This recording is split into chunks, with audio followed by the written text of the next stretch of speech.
Hello, Capricorns. Welcome to your weekly reading. Once again, your love reading and your general reading and also your spiritual advice. So I'm using a different deck. This is the Joie de Vivre deck. I haven't used it in a while and it's one of my favorites.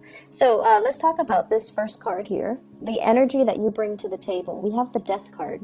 And the Death card, as a major arcana card, it signifies some major transformation in your relationships where the two of you, you and a partner, are moving on to a phase that looks a lot more stable, a lot more grounded, and a lot more, I want to say, even a better space, okay?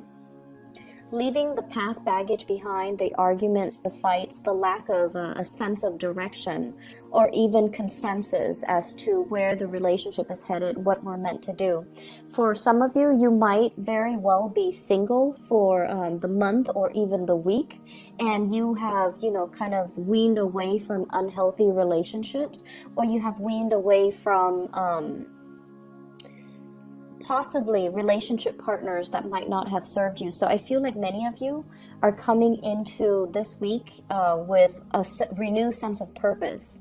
And I keep seeing there's a lot of movement here with this card. And it signifies to me, no longer being naive about love and no longer feeling like, okay, as long as, we love each other, it's enough. I feel like many of you are taking into account the practical considerations of a love relationship. So with the Emperor, this might be the person that you're dealing with, okay? This is somebody, male or female, who is very settled in their career. They could be a leader. They could generate a lot of money. They have status and position, and a lot of people look up to them. So they are a leader in their field. A lot of the times, this is somebody who's very appearance conscious, reputation conscious, professionally. They're conscious about how they are seen by the world. They're conscious about the things that they do. And on the negative side, they can be very fixed and very stubborn in their ways. However, they always try to do the right thing. They always try to, walk the higher path of wisdom and truth. For many of you, this new change that is happening in your life could pertain to this person. And I feel as if it's signaling to me you taking charge of your relationship. So like I said earlier, that sense of naivety regarding, as long as we love each other, the career doesn't matter, the money doesn't matter, the practical considerations doesn't matter, we're going to rough it out. But coming into this week, there's a renewed sense of maturity when it comes to relationship, treating relationships, prioritizing relationship, treating it like something that you can be proud of, that you have to nurture, that it's delicate and fragile, and you have to treat it with kitty gloves, okay? So it's like prioritizing your relationship and taking charge and taking ownership. And I want to say, like, moving the relationship in the direction that you'd hope. And so what comes out next here is the Eight of Cups. And with this Eight of Cups, this is sailing over troubled waters, figuring out what works and what doesn't, so we can, move forward with what is really working us, to really uplift us rather than being weighed down by the things that are not working. So you're entering a new phase in your relationship where if you both have been fighting, or if there has been power, dominance issues, and, things like that, I feel like you're taking the higher road. You're taking like you're reaching a space of moral, like the moral high ground, and there's no more bickering. There's like smooth sailing forward, and there's a lot of movement ahead, okay? For some of you, we have here the Six of Cups. This is reconnecting with old friends and old lovers, and even a friend that can turn into a romantic partner. I feel like there will be messages. This is a blast from the past type of a card. Messages, communications from exes that you have moved away from, and because you're consciously making some really positive shifts in your life that are highly divinely guided, I feel like many of you are coming into this space where the past is reaching out to you. Whether you choose to re-engage, I feel like either way, it's making you quite happy. It's making you feel very appreciated, and I feel like there's going to be some type of a emotional gesture coming in from a person from your past, and they're going to express how pleased they are with you, or how they want to reconnect and how they want to reach out. Okay, so whether or not you choose to do that, that is up to you. For some of you, I feel almost like you're opening yourself up emotionally for this week.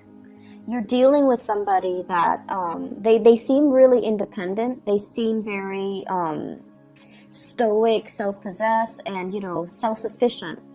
But the stance that they're taking is, they might tell you, I need some help. I need you to be there. I need you to be my pillar of strength. So I feel like for some of you in relationships, you might play more of that emotional nurturing energy, or you might be the problem solver for your relationship partner. For others of you, if things have been very, very difficult, your partner is stepping up and exhibiting the energy of the emperor, where they are problem shooting for you.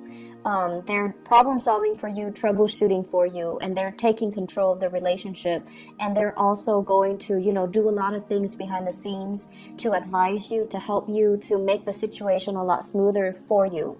So either way, I feel this solidification of a relationship commitment. For those of you who are single, I definitely see a very, very strong person in your midst that you might have feelings for, and it shows up here as the emperor. So I have Scorpio, Aries types of energy, and there's a lot of fire. So like the other cards are very muted, but this card, there's a lot of passion, fire, drive, ambition. You are interested in somebody, and naturally you're drawn to people like this, people who are honest, truthful, straight-laced, but underneath it, they have a lot of drive, a lot of personal ambition. They want to get things, moving for themselves. And there's a self-starter. So this is somebody who's very, very prominent in your midst. And I feel like there's going to be communication that will really bring to light what they're feeling about you, how they feel about you, and things like that, that will make you feel quite flattered and quite happy. So good for you, Capricorns. In other areas of your life, the first card that jumped out here, we have the Emperor showing up twice in two different decks. So this is your energy then. It is showing up here as taking care of practical responsibilities, having to, say no to certain people that are coming to you, and having to ask follow-up questions. So I feel as if some people might be coming to you with work responsibilities, and they don't know how to do things. They're coming to you with something like, I don't know how to do this. Can you help me do that? And the danger of that is, you can teach somebody, and that will teach them to be self-sufficient, so they never have to come to you again. Or you can do it for them. And I feel like this is the card where people are coming to you to pick your brain, to ask you for advice, to ask you for to share your skills and your expertise. And I believe I mentioned about 2 weeks ago, if I'm not mistaken, hold things close to your chest. Don't review your plans. Don't get too chummy with coworkers, because I feel there is this prying energy. It's almost like they're not really there for your interest. They're trying to figure out what you're planning to do. They're trying to figure out, like, how would you solve this problem, to kind of steal your ideas. And I'm getting the same type of energy here, where it's really telling you, hold things very, very close to your chest. Assess the situation really carefully before you give yourself away. Okay, so whoever is coming at you, especially at work or even family members, and if they have a history of being very self-serving, or if they have hidden agendas, you really want to look at body language, look at their gestures, and try to assess if this is something that you need to help them with, or if this is something they can do on their own. So I feel like your energy is going to be very concentrated towards self-improvement, towards relationship sectors as well. And so you don't want to, allow the extra energy to dissipate to, I want to say, waste your energy or waste it on people who don't want to do things on them by themselves, and they expect you to kind of, solve all of their problems. So in the love relationship, you're taking a huge stance, you're stepping up, and you're solidifying your relationships. In the work environment as well, I feel like you're going to need to exercise some type of a loving detachment so that all these people coming at you don't wear out or don't, corrode your energy level. Okay, so I feel like it's going to be a busy week where you're being called upon as a consultant.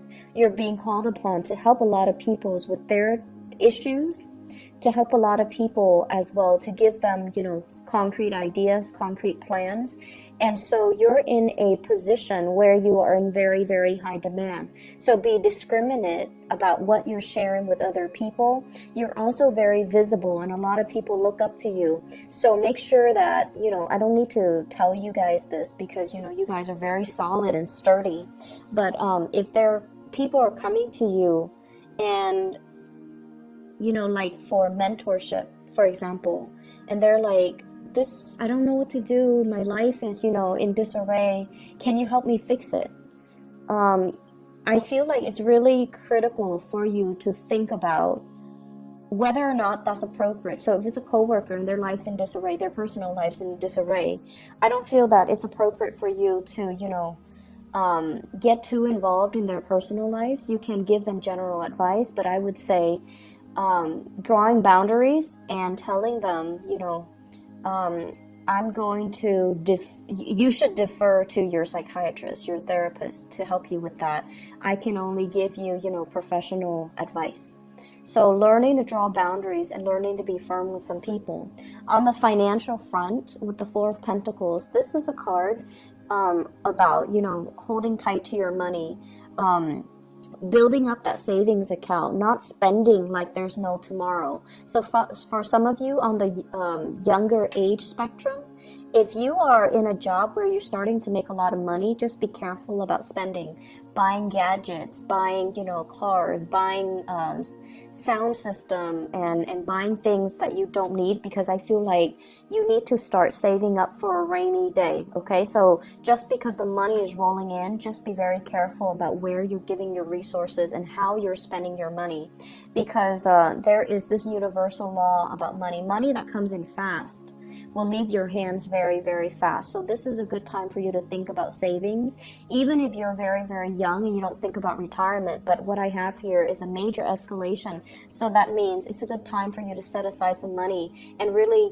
try to invest it, or try to put it aside for a rainy day, or try to start putting it in an account so that you can plan your retirement. Okay, this is just a practical thing that's coming in, because I feel like some of you money is leaving your hands or sliding through your fingers really, really quickly. So you just want to be careful about that. Okay, good week overall, Capricorn. So just focus on the relationship sector. I feel like things are good. In the work front, I'm sensing that there's solicitations as well for going out and things like that, but it's at your discretion whether or not you want to mix business with pleasure, or whether or not you want to let people close to you let people get too close to you. I feel like there's a need here to maintain clear boundaries, especially with coworkers. Okay, so I wish you all the best. Take care. Bye bye.